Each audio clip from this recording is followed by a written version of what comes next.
Welcome बच्चों।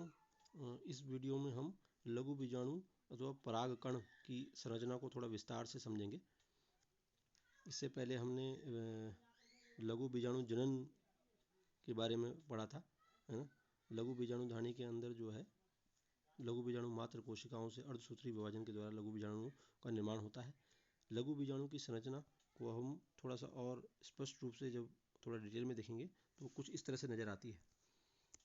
ये देखिए, एक डायग्राम है आपके सामने, है ना। इसमें मुख्य चीज़ जो आपको समझनी है, देखिए एक कोशिका ही तो है। देखिए, ये जो लघु बीजाणु है वो भी एक कोशिका ही है। उसमें वैक्यूल होता है, रसधानी होती है, एक्साइन बाहर की एक लेयर है, उसका नाम अभी बताएं, नाम यही है एक्साइन।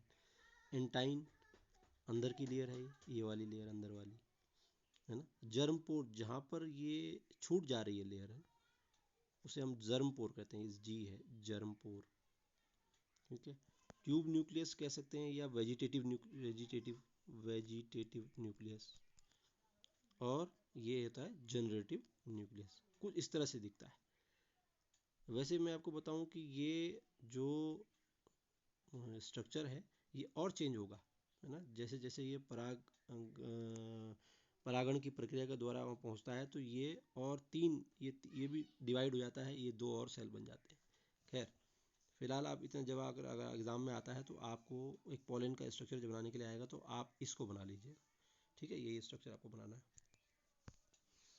देखिए क्या होता है लघु बीजाणु परागकण। लघु बीजाणु नर युग्मोद्भिद की प्रथम कोशिका है ना। इसी लघु बीजाणु का जो फर्दर डेवलपमेंट होगा तो नर युग्मोद्भिद भी बनेगा, ठीक है। जब लघु बीजाणु के चारों ओर भित्ति बन जाती है, आपने देखा था ना कि ये बीजाणु दानी के अंदर बन रहा था और उसके बाद वो चार में अरेंज हो जाता है ना, टेट्राएड, चतुष्क के रूप में, ठीक है ना। उसके ऊपर फिर धीरे धीरे हर एक केंद्र उसके ऊपर भित्ति बन जाती है। और वो भित्ति बन जाती है तो हम उसे कहेंगे एक परागकण कहेंगे हम उसको, ठीक है। अब अलग अलग प्रजातियों के परागकण विन्यास, आकार, रंग, रूप एवं बनावट में भिन्न हो सकते हैं। ये अपने आप में एक पूरी की पूरी स्टडी होती है ना। खैर, हम इसमें अभी डिटेल में नहीं जाएंगे। प्रत्येक लघु बीजाणु बहुत छोटी यानी कि धूल कण की तरह दिखाई देता है, बहुत छोटा है। आप सोचिए ना, एंथर के अंदर है, एंथर के भी लघु बीजाणु धानी के अंदर और बहुत हजारों में बन रहे हैं, है ना। मात्र कोशिकाएं बहुत सारी थी, फिर उनके वो चार चार में टूट गई तो वो कितने सारे हो गए, बहुत सारे हो जाते हैं, है ना। पाउडर की तरह कहेंगे ना, उसके दिखा दिए जाते हैं। और है भी एक, जब छोटी है ना, छोटी तो आप समझिए कि कोशिका की तरह, तो एक कोशिका ही है। ये साधारणतः अंडाकार होता है ना।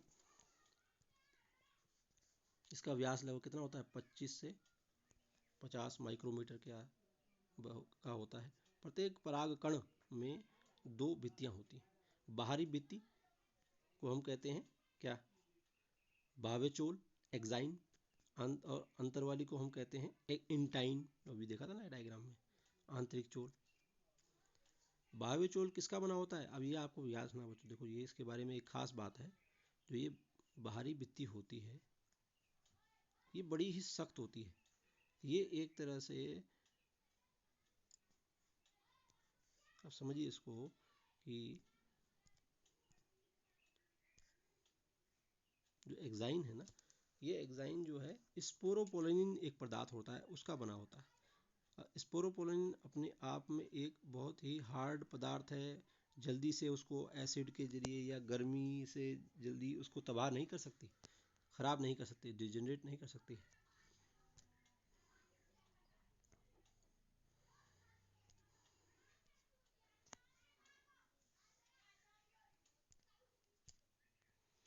स्पोरोपोलिन सही जैविक, मतलब एक तरह से प्रतिरोधक है, जल्दी से सड़ता भी नहीं है, मतलब उसको बायोलॉजिकल भी डीके नहीं होता। वो जैविक पदार्थों के जरिए या जैविक चीज़ों के जरिए भी वो उसको, आप उसको ख़राब नहीं, जल्दी ख़राब नहीं हो सकता। और इस कहेंगे कि सर्वाधिक प्रतिरोधक ज्ञात कार्बनिक सामग्री है ना। जैसे मैंने बताया कि उच्च ताप या फिर अम्ल क्षारों को भी झेल जाता है। एसिड बेस का भी जल्दी उस पर असर नहीं होता। एंजाइम के जरिए नहीं टूटता है, एंजाइम इसको निम्नीकृत नहीं कर सकते साधारण तौर पे, है ना। देखो, आज साइंस ने इतनी तरक्की कर रखी, हो तो कुछ भी हो सकता है, लेकिन एक जनरल तौर पे बायोलॉजिकल सिस्टम में हम देखें तो ये एक बहुत ही सख्त पदार्थ है ना। इसी कारण ये बहुत मतलब जैसे कहते हैं ना अच्छी तरह से संरक्षित रह पाता है। परागकण जीवाश्मों की तरह बहुत अच्छी तरह से संरक्षित रह पाता है। ये देखिए ये लाइन दिख रही है ना, क्योंकि परागकण की भित्ति स्पोरोपोलेनिन नामक पदार्थ की बनी होती है। अच्छा, अंतःचोल जो होती है वो पतली होती है, वो बाहर वाली जो एक्साइन है जो स्पोरोपोलेनिन की बनी है वो तो थोड़ा मोटी है, लेकिन अंतःचोल जो है पतली सतत परत होती है, जो किसकी बनी होती है, इंटाइन जो बनी होती है वो सेल्यूलोज और पेक्टिन की बनी होती है।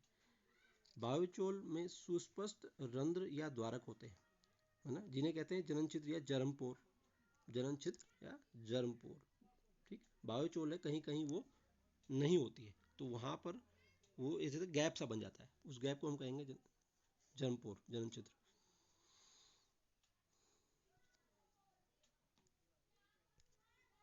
ठीक है बच्चों, तो ये था एक पॉलन का स्ट्रक्चर।